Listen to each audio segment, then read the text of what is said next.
104 খানা কিতাব 8 জন নবীর উপরে নাজিল করলাম।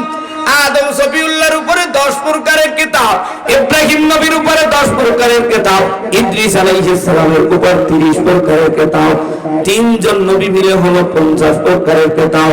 আদম নবীর একটা সন্তান যাকে আল্লাহ নবী বানাইছে, যার নাম হলো শীস আলাইহিস সালাম। শীস আলাইহিস সালামের প্রতি আল্লাহ তাআলা 50 প্রকারের সহিফা বা কিতাব বা পুস্তক নাযিল করে দিল। 4 জন নবীর উপরে 100 প্রকারের সহিফা বা কিতাব, বাকি থাকে তাওরাত, জবুর, ইনজিল, কোরআন।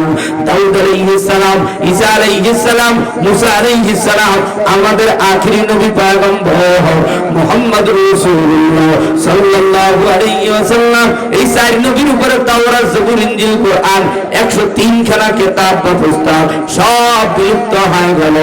103 খানা কিতাব দুনিয়ার জমিন থেকে বিলুপ্ত হয়ে গেল। আমাদের নবী আখেরি নবী আইলেন, মুসলমানের লিডার পয়গম্বর আব্দুল্লাহর বেটা মুহাম্মদ রাসূলুল্লাহ সাল্লাল্লাহু আলাইহি ওয়াসাল্লামের মুজিজা কোরআন আজও বিরাজমান আছে। এই কোরআনুল কারীমকে যারা লাল কিতাব বলবে, ডাস্টবিনে ফেলবে, এরা আবু জাহেল, আবু লাহাব, উতবা, সায়বা, মুগিরা, ফিরাউন, নমরুদের দ্বার প্রান্তে উপনীত হবে। কথা কয় না মুসলমান আব্বা যারা যুবক ভাইরা, এবার যদি বলা হয় কোরআনুল কারীম তোমার বাড়ি কোথায়, কোরআনুল কারীম তোমার বাড়ি কোথায়,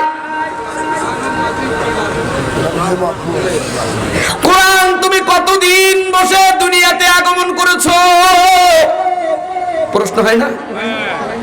খেয়াল না, এই জন্য ধরছি। কিন্তু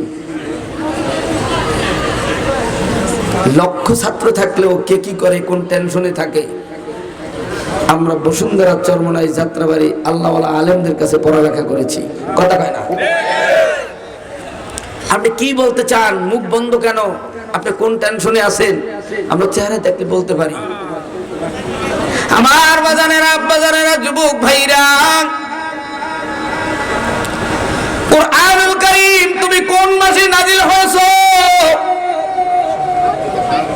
কোরআন তোমার মওজু কি, তোমার গরজ কি, তোমার লক্ষ্য কি, উদ্দেশ্য কি? সৈয়দপুর থেকে গরিবের ছেলে ঢাকায় আসছে, রিকশাওয়ালা জিগায় বাবা কোথায় যাওয়ার, কই যান নিজেও জানি না। বাড়ি কই, কয় রংপুর সৈয়দপুর। লক্ষ্য কি, উদ্দেশ্য কি, ঢাকায় কেন আসছো?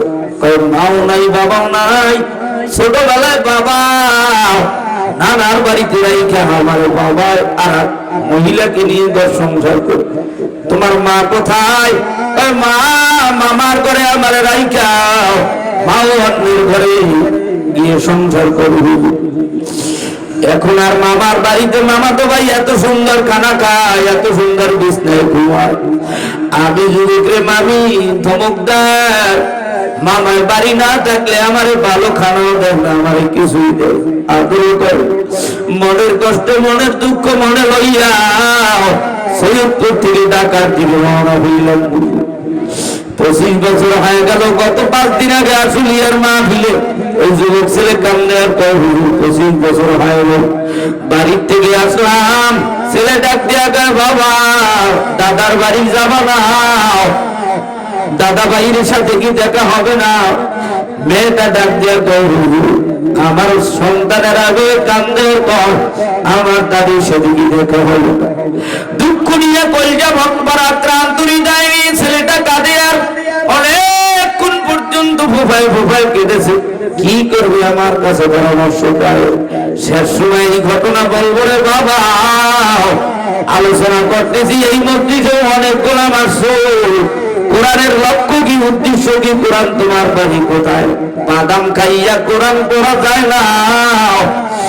সিটিংবাজি মুসলমান হইয়া আল্লাহর জান্নাতে ঢোকা যায় না রে বাবা। এটা হাসি তামসার জায়গা না, মমতাজের প্যান্ডেল না, এটা কোরআনের প্যান্ডেল, এটা মাওলার জান্নাতের প্যান্ডেল। আমি আলাদা চাইবি যদিও ছোট, আমার মাওলার কালামের পাওয়ার ছোট না। কথা ঠিক না? ও আব্বা জানেরা, যুবক ভাইরা, কোরআন জবাব দানি, কোরআনের বাড়ি লাউহে মাহফুজে, ফি লাউহিম মাহফুজ।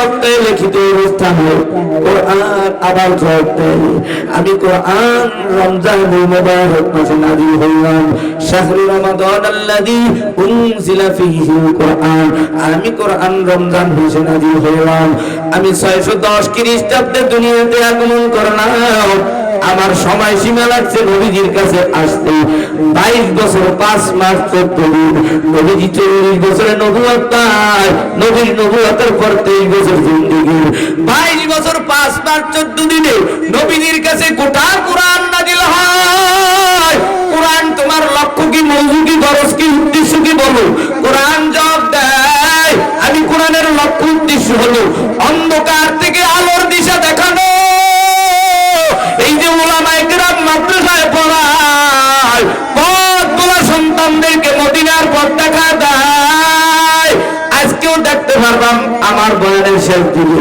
এই মাদ্রাসার ছাত্ররা ওস্তাদের কেমন পাগল এই মাদ্রাসার ওস্তাদেরাও ছাত্রদের কেমন পাগল ও আব্বাজানেরা যুবক ভাইরা আমার মালিকের গ্রন্থ 22 বছর 5 মাস 14 দিন সময় লেগেছে নবীজির কাছে আসতে সময় লাগলো নবী পয়গম্বর ডাক দিয়া কয় ও আমার সাহাবায়ে কেরাম আমার সঙ্গের সাথীরা মুহাজির আনসার সাহাবারা আমি একটা মাদ্রাসা কায়েম করতে চাই মক্কার মাটিতে আমি একটা মাদ্রাসা প্রতিষ্ঠান করতে চাই মক্কার মাটিতে মাদ্রাসাটির নাম দিয়েছিলেন দারে আরকাম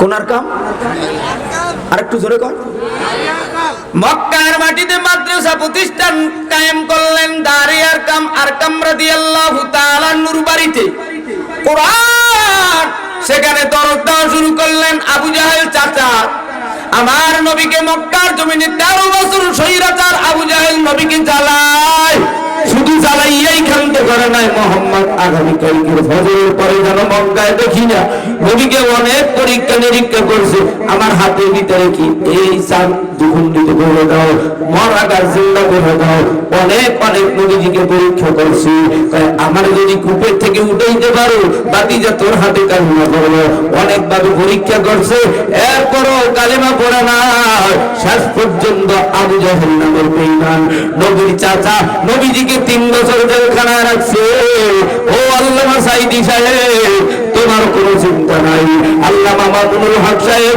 তোমার কোনো ভয় নাই আল্লামা রেজাউল করিম ফয়জুল করিম তোমাদের কোনো ভয় নাই শরীয়তুল্লাহ রাহমাতুল্লাহি আলাইহি এই এলাকার মাসাজি ভাই বোনেরা তোমরা যারা কালিমা পড়ছো তোমাদের কোনো ভয় নাই আল্লাহ বলে লা তাহজান ইন্নাল্লাহা মা'ানা ঈমানদারদের সাথে আল্লাহ আছে